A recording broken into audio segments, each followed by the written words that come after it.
Mi tía robó mi herencia y el karma la golpeó de la peor manera. Su vida se desmoronó por completo y ahora vive en una minivan. Mi tía era uno de los dos hijos que mis abuelos tuvieron. Mi madre era el polo opuesto a mi tía. Trabajó desde los 12 años en la tienda de mi abuelo, nunca pidió nada y eventualmente logró abrir su propio negocio. Mi tía no mantuvo un trabajo hasta los 26 años, siempre robaba a sus padres y constantemente estaba en problemas. A pesar de esto, mi tía fue mimada por mi abuela, y también lo fueron sus hijos. Tuvo 3 hijos de 3 hombres diferentes, y su primer esposo no fue uno de ellos, si entiendes lo que quiero decir. No importaba lo que mi tía o sus hijos hicieran, mi abuela siempre salía en su defensa. Nunca tenía tiempo para mi madre y sus hijos, a menos que fuera para obtener algo de nosotros. La única razón por la que mi madre la visitaba era porque amaba a mi abuelo. Mi abuelo falleció en 2004, y unos meses después, mi abuela decidió redactar un nuevo testamento. Mi madre y mi tía estaban presentes cuando lo firmó, así que sabían lo que contenía. Estipulaba que, cuando ella falleciera, su casa sería vendida y el dinero se dividiría, un 25% para mi madre y un 25% para mi tía, y el 50% restante se repartiría equitativamente entre los nietos. En ese momento, la casa valía más de 450.000 euros, por lo que sería una herencia considerable, pero no cambiaría la vida de nadie. En 2010, mi madre murió en un accidente y no tenía un testamento vigente.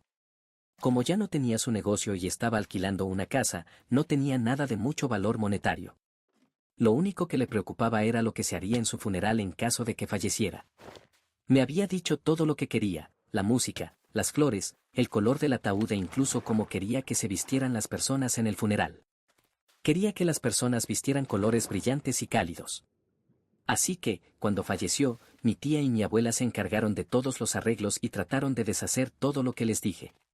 Las canciones iban a ser canciones que sabía que a mi madre no le gustaban, las flores eran de todos los colores incorrectos y eligieron un ataúd horrible. Con la ayuda de mis hermanos, pudimos cambiar algunas cosas de nuevo a lo que se suponía que eran, pero el ataúd no se pudo cambiar por alguna razón y mi abuela se negó a dejar que la gente se vistiera de payasos, así que todo fue negro. Fue frustrante. Después del funeral, mi abuela cambió su testamento. Mis hermanos y yo fuimos informados por nuestra tía que ella no tuvo ninguna participación en la redacción del testamento y nuestra abuela nos dijo que lo cambió para que la parte de mi madre fuera para sus hijos en su lugar. Todo bien, pensamos. Después de que mi madre falleció, mi abuela dejó de hablar sobre mi madre. Al principio pensamos que era porque todavía estaba recuperándose de la pérdida de su hija, pero incluso 5 años después de la muerte de mi madre, todavía no hablaba de ella. Incluso si mencionabas una historia sobre mi madre, mi abuela trataba de cambiar el tema de manera muy obvia, usualmente hacia lo difícil que lo tenía mi tía y sus hijos. Y si ibas a hablar con ella sobre tus propios problemas, de alguna manera lo llevaba de vuelta a mi tía. Después de la muerte de mi madre, tuve un colapso mental, así que puedes imaginar cuánto dolía escuchar bueno, X lo ha tenido mucho peor. En 2016, mi abuela falleció. Había escrito lo que quería que se hiciera para su funeral, y básicamente eran las mismas cosas que había elegido para el funeral de mi madre, incluso la música que se debía tocar. No sé por qué intentó tener un ensayo general para el funeral usando a mi madre como la sustituta, pero era obvio lo que estaba tratando de hacer. Después de un par de meses, mis hermanos y yo estábamos esperando escuchar sobre la lectura del testamento, y mi tía seguía diciéndonos: oh, será otro mes antes de que podamos hacer la lectura. No me importaba, no estaba preocupado por el dinero, para ser honesto, pero mi hermano mayor estaba esperando usar el dinero para pagar una luna de miel para él y su entonces prometida, y mi hermano menor estaba a punto de empezar la universidad, así que sería de gran ayuda. Eventualmente, mi padre se encontró con el abogado que mi abuela había usado para manejar su testamento y le preguntó qué estaba pasando. El abogado dejó escapar que el testamento ya había sido leído y que dejaba todo a mi tía. Cuando mi padre cuestionó esto, mi tía admitió eventualmente haber mentido a todos nosotros. Nos mostró el testamento y confirmó lo que ya sabíamos. Peleamos en los tribunales, pero todos con los que hablamos nos dijeron que probablemente no obtendríamos nada. Ella inmediatamente puso la casa en venta por casi 675.000 euros. Había enfurecido a demasiadas personas en nuestra ciudad, así que iba a vender la casa y mudarse cerca de su hija, quien vivía en una gran ciudad. Se hizo una oferta por la casa y ella pagó un depósito por una casa cerca de la gran ciudad, y pensé que eso era todo. Aquí es donde entra el karma. Las personas que querían la casa de mi abuela hicieron una inspección para ver si había problemas, y vaya si los había. Resulta que el terreno en el que se construyó la casa era demasiado blando para el tipo de casa que era y se estaba hundiendo. Se había hundido unos 2 cm en los más de 40 años que mi abuela y mi abuelo habían vivido allí, pero el hundimiento estaba acelerándose a 1 centímetro por año. Esto significaba que en los próximos 3 años la casa necesitaría serias reparaciones o ser demolida. El nuevo valor de la casa era de 54.000 euros. Los compradores se retiraron inmediatamente, sin haber puesto ni un depósito. No podía comprar su nueva casa, pero aún tenía que pagar el depósito. Y mientras esto ocurría, dejó que Clive se mudara con ella a la casa que alquilaba del concejo. A él no se le permitía vivir en ninguna de las casas del concejo porque había destrozado cada una de las que le habían dado. Alguien informó esto y la echaron de su casa. Se vio obligada a mudarse a la vieja casa de mi abuela y no podía vivir en ningún otro lugar. Así que ahí estaba ella, viviendo en una casa que se estaba desmoronando, con su hijo inútil y su pareja. Estuvo atrapada allí durante 2 años. Cada vez que la veía, intentaba hablar conmigo y yo simplemente la ignoraba y me iba. Una vez, mientras me alejaba, gritó: «Tu madre merecía morir por tener a un idiota como tú en medio de una calle concurrida». Alguien la denunció a la policía y recibió una advertencia oficial de ellos y fue ridiculizada en Facebook. Cada vez que la veía después de eso, se veía más y más miserable. Eventualmente vendió la casa por algo así como 76.500 euros y se mudó con su hija en la gran ciudad. Perdí contacto con ella y sus hijos después de esto. Pensé que el karma ya se había encargado de ella, pero el karma aún no había terminado. Me encontré con una de sus examigas y me contó lo que pasó después de que se fue de nuestra ciudad. Se mudó a la casa de su hija, llamémosla Sue, pero solo tenían una casa de 3 habitaciones y 3 hijos. Mi tía y su pareja tuvieron que vivir en la habitación más pequeña de la casa mientras mi tía buscaba trabajo y una casa para alquilar. Incluso con 76.500 euros no podía permitirse una casa en ningún lugar. Después de 1 mes, la pareja de mi tía se fugó después de vaciar su cuenta. Se quedó varada en la casa de Sue sin contribuir nada porque todo el dinero que ganaba lo gastaba en bingo. Eventualmente, Sue y mi tía tuvieron una pelea a gritos y mi tía dijo algo como: «Debería haberte abortado». Sue inmediatamente la echó de su casa. Así que ahí está mi tía, en una ciudad donde no conoce a nadie, sin dinero, sin hogar y el último puente que tenía, convertido en escombros.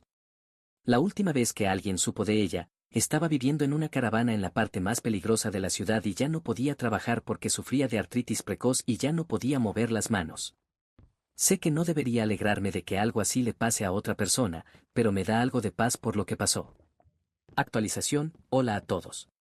Hace aproximadamente 1 año, les conté sobre cómo mi tía robó mi herencia y la de mis hermanos, y pensé en hacer una breve actualización, pero quería responder y corregir algunas cosas. He intentado encontrar las medallas de guerra de mi abuelo, pero como no tengo su número de servicio ni su certificado de defunción, no puedo acceder a sus registros. Después de enterarme de que mi primo había tomado y vendido las medallas, busqué en tiendas locales y grupos de Facebook información, pero sin suerte. Sé que no había ganado ninguna medalla importante, era mecánico y conductor en el ejército real, así que afortunadamente tuvo una guerra bastante tranquila, por lo que solo serían las medallas de campaña y servicio. Alguien preguntó específicamente sobre la firma del testamento, señalando que mi tía no podría haber sido testigo de la firma del testamento debido a leyes que lo impiden. No conozco los detalles completos de lo que ella y mi abuela hicieron, pero su abogado dejó escapar que mi tía sabía lo que estaba en el testamento antes de que se escribiera. Simplemente no conozco los detalles completos. Soy ignorante cuando se trata de abogados y cosas así, y fue mi hermana mayor quien leyó el testamento en su totalidad y nos lo transmitió. Preguntamos si había algo que pudiéramos impugnar, pero todos con los que hablamos dijeron que no había ningún caso. Lo siento si eso fue confuso. He visto algunos comentarios en Reddit y en videos de YouTube, súper raro ver esto en la naturaleza por cierto, usando ella para describirme.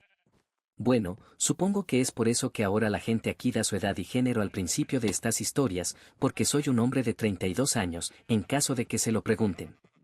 No me molestó ni me ofendió, solo me pareció gracioso, jaja. Alguien preguntó qué es una caravana. Aquí en el Reino Unido las llamamos travel trailers. Piensen en una caja de fibra de vidrio o aluminio sobre ruedas. La gente en el Reino Unido las usa para vacaciones cortas y no son divertidas para vivir en ellas por un periodo prolongado de tiempo. Tengo experiencia en esto y fue horrible. En cuanto a la actualización, cuando dejé la historia, mi tía había sido abandonada en una gran ciudad y estaba atrapada en una caravana con artritis debilitante. Bueno, unas semanas después de mi primer post, recibí noticias de que de alguna manera había encontrado un nuevo novio. No sé cómo, porque mi tía tenía el aspecto y la constitución de un pug obeso, y eso era cuando tenía 30 años, así que imaginen cómo se ve ahora en sus 60. Ella y su nuevo novio, creo que acabo de vomitar un poco, decidieron mudarse a una ciudad costera y comenzar una nueva vida. Bueno, pueden imaginar lo que pasó. El novio debe haberse cansado de ella o descubrió que no tenía dinero, así que la abandonó. Durante una discusión con su arrendador, sufrió un infarto y, mientras estaba en el hospital, sufrió otro. Se ha recuperado, pero está aún más discapacitada que antes. El consejo local le ha dado una casa, pero no se preocupen, porque Clive ha venido a vivir con ella. Oh, Dios mío, Clive, el desastre andante, que vendió las medallas de mi abuelo y perdió la casa de mi tía. Ese hombre es un episodio andante de Jeremy Kyle.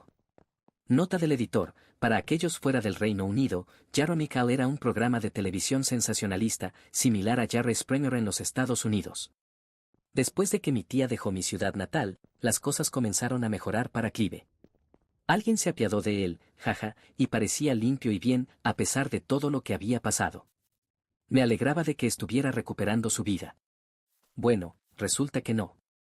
Le dieron una furgoneta de trabajo para ir de trabajo en trabajo, y un día llegó al trabajo con un ojo morado y sin la furgoneta. Van. Encontraron la furgoneta y a un hombre muy confundido preguntándose por qué la policía lo estaba arrestando. Después de interrogarlo y revisar un intercambio de mensajes de texto, descubrieron que Clive había vendido la furgoneta al hombre y se había dado un puñetazo para que pareciera un robo. Clive fue arrestado. Tuvo mucha suerte porque su jefe no presentó cargos. El jefe me dijo después que solo lo hizo por respeto a mi abuelo, y todo lo que la policía hizo fue multarlo por hacer perder el tiempo de la policía. Después de gastar todo el dinero que tenía, volvió a estar sin hogar. Su única esperanza era su hermano menor, llamémoslo Colin. Colin estaba en las Fuerzas Armadas y tenía un rango bastante alto, por lo que he oído. Colin estaba fuera de casa la mayor parte del tiempo en misiones, pero había logrado comprar una casa agradable en nuestra ciudad. Dejó que Clive viviera en su casa con la condición de que pagara parte de la hipoteca. Ya sabes a dónde va esto. Dejó de pagar, dejó de mantener la casa y la trató como un antro de drogas. Colin le pidió que se fuera, pero Clive usó los derechos de ocupación para evitar ser desalojado. Como Colin estaba en el extranjero, no podía volver y arreglarlo en persona ni tenía a nadie en el área que esperara a que Clive se fuera y cambiara las cerraduras. Así que Clive vivió en la casa durante 6 meses, hasta que un padre furioso irrumpió y le dio una paliza a Clive. Ya ven, el padre había descubierto que Clive, quien tiene 41 años, por cierto, había estado enviando mensajes sexuales y vendiendo marihuana a una niña de 13 años. Después de eso, Clive abandonó la casa y se fue corriendo a casa de su madre. Según he oído, Colin ha desmantelado la casa y la está vendiendo para mudarse más cerca de su base. Nos enteramos de la mayoría de esto por la hija de mi tía, Sue, la que la echó. Ya ven, mi hermano estaba de vacaciones en Turquía y resultó que estaba en la habitación de hotel al lado de Sue.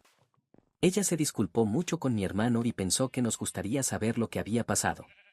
Parece tener una vida y una familia agradables y ya no vive en la casa que compartía con su madre. Estoy genuinamente feliz por ella, aunque no creo que intente reparar nuestra relación. Sue había dicho algunas cosas maliciosas en particular y nunca se acercó a disculparse. Tal vez todavía me sienta un poco amargado por eso. En cuanto a mi tía, no sé cómo sentirme. Espero que mejore y tenga el valor suficiente para echar a Clive, ya que solo le traerá más problemas. En algunos aspectos, desearía poder reconstruir una relación con ella. Ella es el último vínculo vivo con mi abuelo y mi abuela, así como la única hermana viva de mi madre. Pero sé que nunca podría confiar en ella, nunca dejar de ver esa cara y la maldad que tenía hacia mí y mi familia. Eligió el dinero, o lo que pensaba que era dinero, sobre nosotros, y no creo que pueda perdonar eso. Pero no voy a hacerle más daño a propósito. Solo estoy feliz de estar en un mejor lugar ahora.